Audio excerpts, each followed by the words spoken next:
Hi hello అందరూ నమస్తే. నేను జర్నలిస్ట్ రవీందర్. దేశంలో ట్రెండ్ మారుతూ ఉంది. ఎవరినైనా ఈ ప్రభుత్వాలు అవమానిస్తే వారి పవర్ను చూపిస్తున్నటువంటి పరిస్థితులు మనం చూస్తూ ఉన్నాం.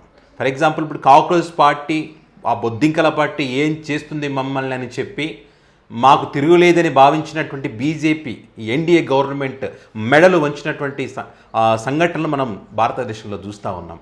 నెల రోజులుగా ఉద్యమం చేస్తూ ఉంటే లైట్ తీసుకున్నారు, దాడులు చేశారు, విద్రోహ శక్తులు అన్నారు, కేసులు పెట్టారు, హింసించారు, పెల్లెట్ గన్లు వాడారు, లాఠీలు వాడారు. అయినా కూడా ఎక్కడ కూడా భయపడకుండా తమ న్యాయమైన డిమాండ్ల కోసం పోరాటం చేసినటువంటి క్రమంలో ఇక అంటే మేము ఇంకా తిరుగులేదనుకున్నటువంటి వాళ్ళకు అర్థమైపోయింది, ఖచ్చితంగా ఈ జెన్జీ తలుచుకుంటే ఈ మా ప్రభుత్వాన్ని కూల్చి వేస్తుందని గ్రహించి మరి రాజీనామా చేయాల్సిన పరిస్థితి ధర్మేంద్ర ప్రధాన్.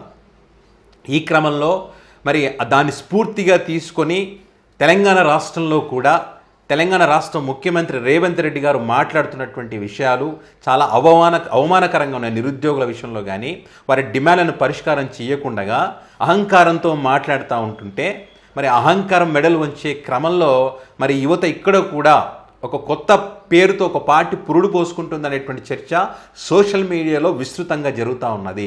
దానికి సంబంధించిందే ఇక్కడ తెలంగాణ ఎండ్రిన్ పార్టీ. ఏంటి దీని యొక్క ఉద్దేశం ఏంటంటే, అసలు దీనికి కారణం ఏంటో తెలుసా? సీఎం రేవంత్ రెడ్డి గారు మాట్లాడినటువంటి మాటలే. ఇప్పుడు ఉద్యోగుల కంటే ఒక ముఖ్యమంత్రి అంటే రాష్ట్రానికి తండ్రి లాంటి వాళ్ళు. రాష్ట్రంలో ఎవరికి ఏ సమస్య వచ్చినప్పటికీ కూడా వారిని కూర్చోబెట్టి మాట్లాడి దాంట్లో సాధ్యాలు ఏంటి, మనం ఎంతవరకు చేయగలం ఏంటి అనేది వారితో మాట్లాడి వివరించి చెప్పాలి. కానీ వారిని అవమానపరిస్తే ఎట్లా ఉంటుందంటే ఖచ్చితంగా ఉద్యమానికి దారి తీస్తుంది.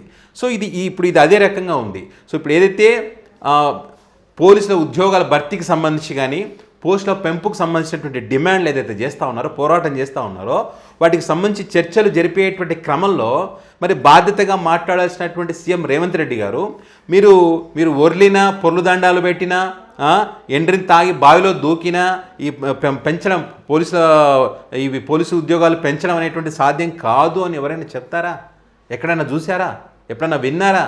భవిష్యత్తులో ఎప్పుడన్నా వింటారా? ఆ ఛాన్సే లేదు. ఇట్లా ఈయన మాట్లాడిన తర్వాత మరి అవమానించినట్టే కదా వాళ్ళకు ఉన్నటువంటి న్యాయమైన డిమాండ్లను మీరు కూర్చోబెట్టి వాటికి సంబంధించిన చర్చలు జరిపి న్యాయం చేస్తామని అనుకుంటే ఏదో చెప్పాలి. అలా చెప్పకుండా ఈ రకంగా పొరుదండాలు పెట్టినా బావిలో దూకి సచ్చినట్టే మిమ్మల్ని ఎన్నుకున్నది ఎందుకు? బావిలో దూకమని చెప్పడానికా? ఎండ్రిని తాగమని చెప్పడానికా? అందుకే మండింది, యువతకు మండింది. సో దాంట్లో నుంచే పురుడు పోసుకుంది ఇప్పుడు ఇది ఎండ్రిన్ పార్టీ అనేటువంటిది. సో దానికి సంబంధించి ఈ రకంగా ఈ పోస్ట్ ఇప్పుడు పెద్ద ఎత్తున వైరల్ అవుతుందండి సోషల్ మీడియాలో. ఇప్పుడు నేను వీడియో చేయడానికి కూడా కారణం ఏంటంటే వైరల్ అవుతుంది. ఏంది ఎండ్రిన్ పార్టీ ఏంటి, మళ్ళీ ఇది కాక్రోచ్ పార్టీ, బొద్దింకల పార్టీ అంటే మళ్ళీ ఇప్పుడు ఎండ్రిన్ పార్టీ ఏంటని చూస్తే ఇందులో చూడండి, ఇగో తెలంగాణలో పురుడు పోసుకున్న తెలంగాణ ఎండ్రిన్ పార్టీ, ప్రజల హక్కుల కోసం, యువత భవిత కోసం తెలంగాణ ఎండ్రిన్ పార్టీ. ఇక్కడ ఎండ్రిన్ డబ్బా పెట్టారు చూడండి, ప్రజల శక్తి ప్రజల లక్ష్యం కోసం అని చెప్పి ఎండ్రిన్ డబ్బా. దీనిపైనే తెలంగాణ ఎండ్రిన్ పార్టీ డిమాండ్స్ ఏంటి? ఇక్కడ 2 లక్షల ఉద్యోగాలకు నోటిఫికేషన్లు ఇవ్వాలి, చట్టబద్ధమైన క్యాలెండర్ ప్రకటించాలి. ఓకే. అండ్ అదేవిధంగా పోలీసు ఉద్యోగాలు 5,000 పోస్టులు వద్దు, 20,000 పోస్టులు కావాలి. ఇప్పుడు 5,000 పోస్టులు ఏవైతే ఇచ్చారో దానికి ఇంకా ఎక్కువ పెంచాలని 20,000 పోస్టులు. దీన్నే ఆయన మీరు పోర్లు దండాలు పెట్టినా బాయిలో దూకినా పెంచానని చెప్తా ఉన్నారు. వయో పరిమితి 36 సంవత్సరాలు ఇవ్వాలి. ఇంకొకటి మెగా డిఎస్సి, ఈ మెగా డిఎస్సికి సంబంధించి నియామకాలు చేపట్టాలి. గ్రూప్ 1, 2, 3, 4 సంబంధించి నియామకాలు చేపట్టాలి. ఉద్యోగం మా హక్కు, న్యాయం మా లక్ష్యం, తెలంగాణ ఎండ్రిన్ పార్టీ. ఖచ్చితంగా ప్రతి ఒక్కరికి కూడా హక్కు ఉంటుందండి. మాకు ఇది మార్పు అన్నప్పుడు ప్రభుత్వాన్ని ప్రభుత్వం మారితే మా జీవితాలు, మా బతుకులు అన్నీ మారితే ఉద్యోగాలు వస్తాయని ఏదైతే వీళ్ళు భావించారో అది లేనప్పుడు ఖచ్చితంగా వాళ్ళ డిమాండ్ల కోసం పోరాటం చేస్తారు. ఆ పోరాటం చేసినప్పుడు మీరు వాటిని నిజమైన న్యాయమైన డిమాండ్లు అయితే వాళ్ళతో మాట్లాడాల్సింది పోయి ఈ రకంగా మాట్లాడితే ఇలాంటివే కాక్రోచ్ పార్టీలు, బొద్దుంకల పార్టీలు, ఎండ్రిన్ పార్టీలు పుట్టుకొస్తాయి. ఇప్పుడు కాక్రోజులు ఏం చేస్తాయనుకుంటే ఏం చేస్తే చూసాం కదా. 13 సంవత్సరాల అహంకారంతో ఉన్నటువంటి ఎన్డీఏ సర్కార్ మెడలు వంచి మరి ఆ విద్యాశాఖ మంత్రి రాజీనామా చేసేదాకా తీసుకొచ్చారు. వీళ్ళ డిమాండ్లను కూడా నెరవేర్చేదాకా తీసుకొచ్చారు. భవిష్యత్తులో ఎవరైనా తప్పు చేస్తే మరి పేపర్ లీకేజ్కి సంబంధించి మరి కఠినమైన శిక్షలు ఉండే విధంగా వీళ్ళ పోరాటం చేయడం వల్లే ఈరోజు ఎన్డీఏ సర్కార్ నిర్ణయం తీసుకుంది. కాబట్టి ఈరోజు మీరు ఇదే రకంగా అహంకారంతో పోతే ఖచ్చితంగా యువతను తక్కువ అంచనా వేయొద్దు. తక్కువ అంచనా వేస్తే ఖచ్చితంగా మరి మీ ప్రభుత్వాలు కూలిపోయి ఎండ్రీని మీరు దాగి పొలుదండాలు పెట్టినా కూడా రేపు ఓట్లు వేయరు, బాయిలో పెట్టేసి బొంద పెట్టేస్తారు. ఆ పరిస్థితికి వస్తుంది. సో అలాంటి పరిస్థితే ఇక్కడ ఈ పోస్టర్ ఇది సోషల్ మీడియా వేదికగా పెద్ద ఎత్తున అయితే వైరల్ అవుతుంది.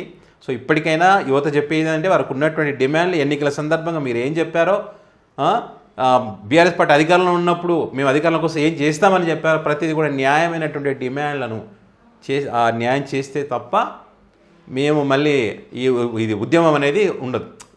వీళ్ళు చేయకపోతే ఉద్యమం చేపడతారు. సో అలాంటి పరిస్థితి వస్తుందన్నమాట.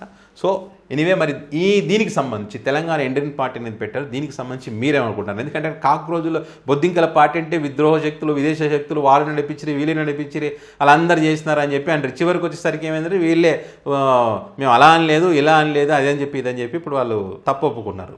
సో ఇప్పుడు మీరు దీని వెనక ఎవరైనా ఉన్నారని అనుకుంటున్నారా, లేకపోతే యువత తమ డిమాండ్ల కోసం ఈ రకంగా చేసింది అనుకుంటున్నారా? మీ అభిప్రాయాన్ని కామెంట్ రూపంలో పెట్టగలరు. Thank you.